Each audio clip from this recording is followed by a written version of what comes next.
अपनी रकम को लोकर में जमा करा देते हैं,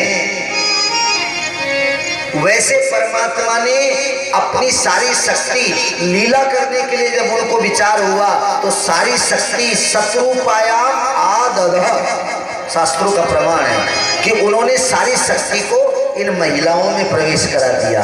जैसे समस्त हथियारों की ताकत दधीची ऋषि की हड्डियों में देवताओं ने डाल दी थी, ऐसे ही परमात्मा ने सर्वशक्ति संपन्न इस विधा को उन्होंने बनाया। और इस विधा को जब उन्होंने बनाया तो प्रभु की कृपा हुई। इसीलिए 3 लोक 14 भवन में नारी को नारी कहा जाता है। ये जो पुरुष बनाया इसको तो बेचारे को शुरुआत में नाम दे दिया, बोले मनु, मन एवं मनु, अर्थात तुम तो केवल अपने मन के अनुसार चलोगे, लेकिन ये आज्ञाकारिणी है, ये आपकी आज्ञा में चलेगी। और ये सतरूप, तुम एक रूप हो, ये सतरूप है। शत्रुपा महारानी का प्राकट्य इसी आधार पे हुआ। तो कन्या का प्रादुर्भाव सभी ग्रस्तों को करना चाहिए जिसको अपनी गृहस्थी को सुखी रखना। और एक 2 बात तो हो गई, तीसरी लौकिक बात। लौकिक बात आपको बताएं, आपका बेटा बड़ा हो जाएगा, नौकरी करने लगेगा, सब कुछ आनंद हो जाएगा, लेकिन जब वो कभी नौकरी चाकरी से जब घर आएगा तो कभी तुम्हारी मतलब माँ के पास बैठेगा, पिता के पास नहीं बैठेगा। लेकिन बेटी अगर 40, 45, 50 वर्ष की भी हो गई और जब वो अपने ससुराल से अनेकों दूर भोग रही है, लेकिन फिर भी जब वो आएगी तो 2 घड़ी अपने बाप के पास बैठती है, उससे सुख दुख के समाचार पूछती है और अपनी माँ के गले लग करके और माँ की पीड़ा भी पूछती है। अगर अंदर की मन की पीड़ा अगर कोई पूछता है तो बेटी के अलावा संसार में कोई नहीं है जो आपकी पीड़ा को पूछता है और पीड़ा का मर्म समझता है। या बोले मेरी पुत्री होनी चाहिए, और भगवत कृपा से देवहूति पुनी सासु कुमारी। सबसे पहले माता देवहूति का प्राकट्य हुआ, और देवहूति जब जन्म लिया उसके बाद दूसरी कन्या हुई आकुति और तीसरी कन्या हुई प्रसूति। ये 3 कन्याएं मनु महाराज के प्राकट्य हुआ। अब धीरे धीरे वो कन्याएं बढ़ने लगी। मैंने कल आपको थोड़ा हिंट दिया था, रूप को मोहित हो गए थे। मनु महाराज ने विचार किया कि इसका विवाह करना चाहिए, पत्नी से संपर्क किया, बोले इसके विवाह के लिए तेरा क्या विचार है? जो सुलक्षणी और अच्छे खानदान के अच्छे माँ बाप की बेटी जो होती है, ऐसी माँ जो होती है, वो 18-20 साल के बाद बच्ची के विवाह की चिंता उसको होने लग जाती है। शत्रुपा ने कहा, बोले महाराज मेरे मन में तो बहुत दिनों से था कि मेरी बालिका का विवाह किया जाए, लेकिन आप राज कार्य में इतने व्यस्त थे कि मुझे कहने की हिम्मत नहीं हुई। आपने आगे होकर के पूछा है तो महाराज मेरी विनती है, आओ वाला एक बालक आप ढूंढिए। कथा भले ही आप लोगों ने नाम सुन रखा है, लेकिन इसको गौर से सुनना, कितना विचित्र व्यवस्था करदम जी के विवाह में होती है। अब मैंने आपसे कल ये भी कहा था कि ब्रह्मा जी के बेटा पैदा हो रहे हैं, ध्यान देना। ब्रह्मा जी की छाया से करदम जी महाराज का प्राकट्य हुआ, और ये जब सृष्टि बसी तो करदम जी को ब्रह्मलोक से निकाल करके और गुजरात में सिद्ध क्षेत्र है ऊंजा मंडी के पास, ऊंजा मंडी और पालनपुर, इन दोनों के बीच में वो स्टेशन का मुझे नाम याद नहीं रहा, भूल गया मैं। तो बोले वो सिद्ध क्षेत्र है, वहां जाकर के और ये हमारे करदम जी महाराज तपस्या करने लगे। ध्यान देना, अब ये तपस्या कर रहे हैं। अब वही आपके उपन्यास की तरह चलेगी कथा। तो कथा तो मूल चल रही है सृष्टि आगे बढ़ाने की, बीच में आ गए मनु शत्रुपा के वंश वृद्धि का मामला। अब वंश वृद्धि में 2 बेटे, तो देखो 9 के बाद कोई संख्या नहीं है। 9 एकम 9, 9 दूनी 18। तो 18 में 1 और 8 होते हैं ना, दोनों को जोड़ दे तो कितना होगा? अब तुम्हारे हिसाब से तो 18 हो गए, लेकिन ये भाई साहब 9 के 9 ही हैं। अब पूरा पहाड़ा आप बोल ले हो, सबको जोड़ लेना। 9 से एक नंबर भी आगे नहीं बढ़ेगा। 9 एकम 9, 8 9 दूनी 18, 8 1 9, 9 3 27, 7 और 2 9 चौक 36, 6 3। अब मैं जान 9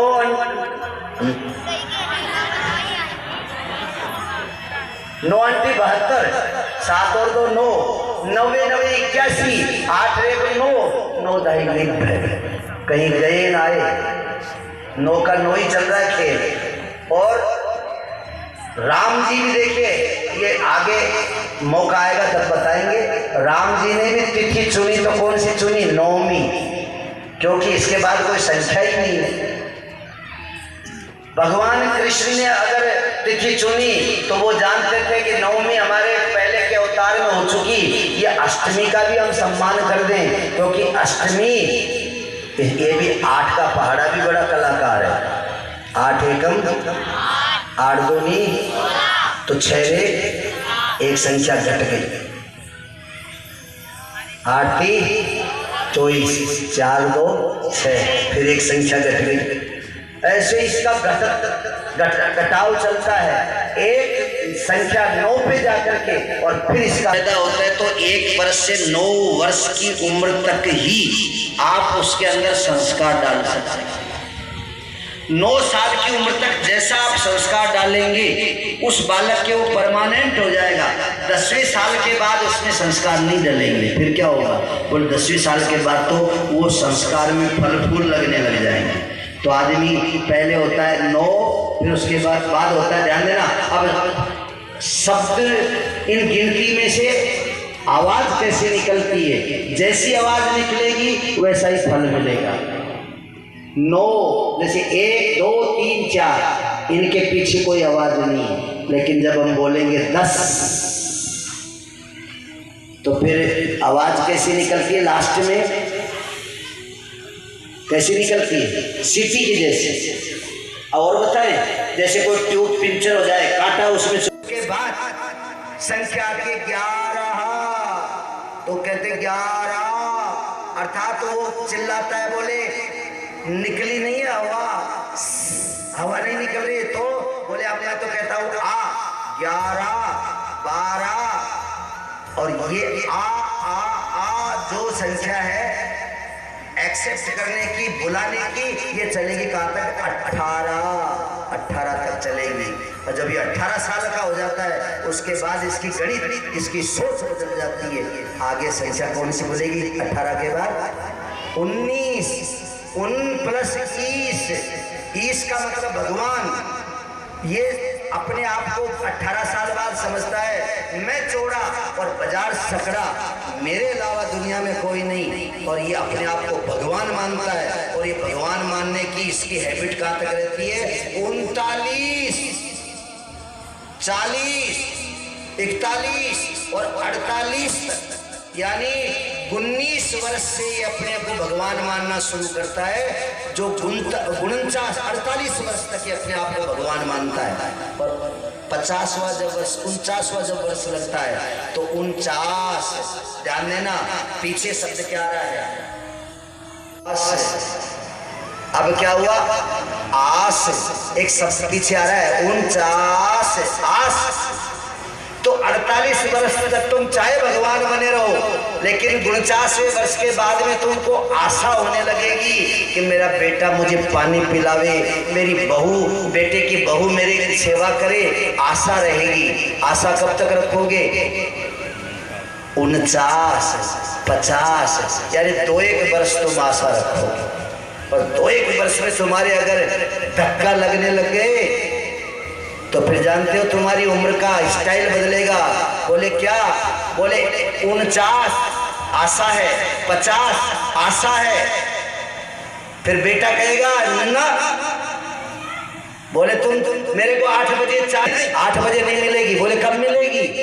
बच्चे को स्कूल छोड़ के आएंगे, उसके बाद चाय देंगे तुमको। 51 न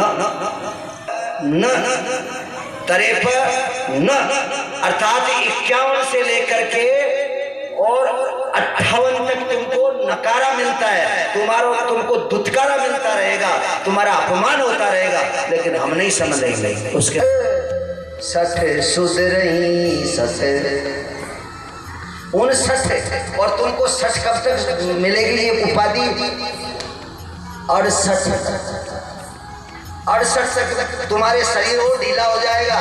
फिर लोग कहेंगे गाय को बाबा गाय करते हो, गाय को लड़ाई करते रहते हो, बहुटिया उसे माथा को बच्ची करते हो, बैठे बैठे भजन करो, तासो सुनी संसार से तर जाओ।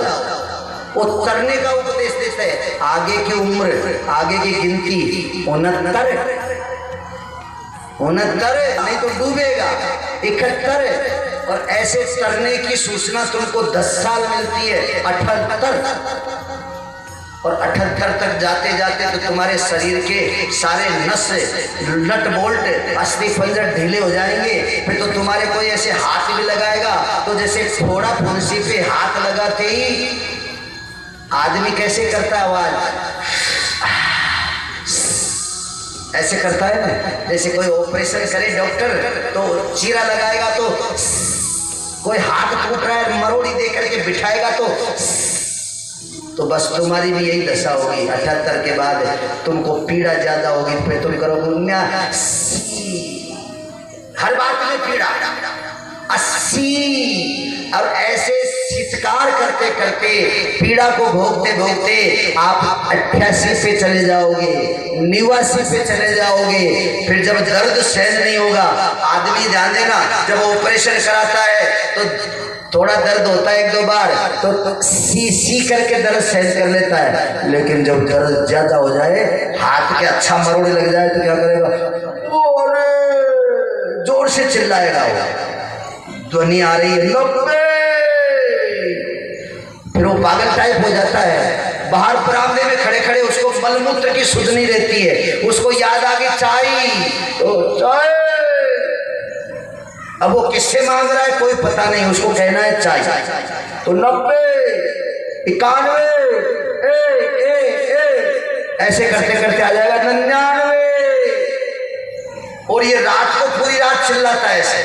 तब सुबह शाम बेटा आकर के कहते बोले सो 99 के बाद कितना संख्या आती है?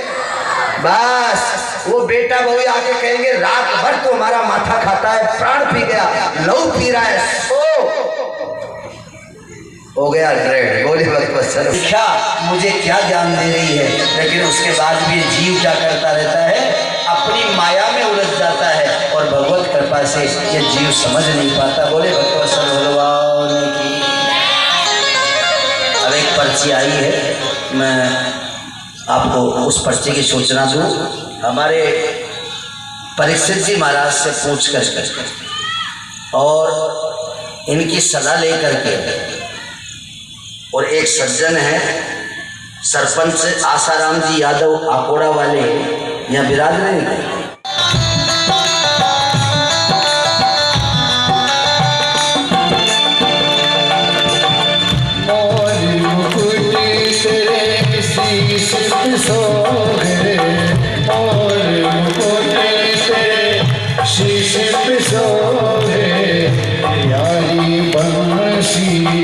मोटी मन मोहे यारी बंसी, मोटी मन मोहे एक छवि हमारी बजाओ।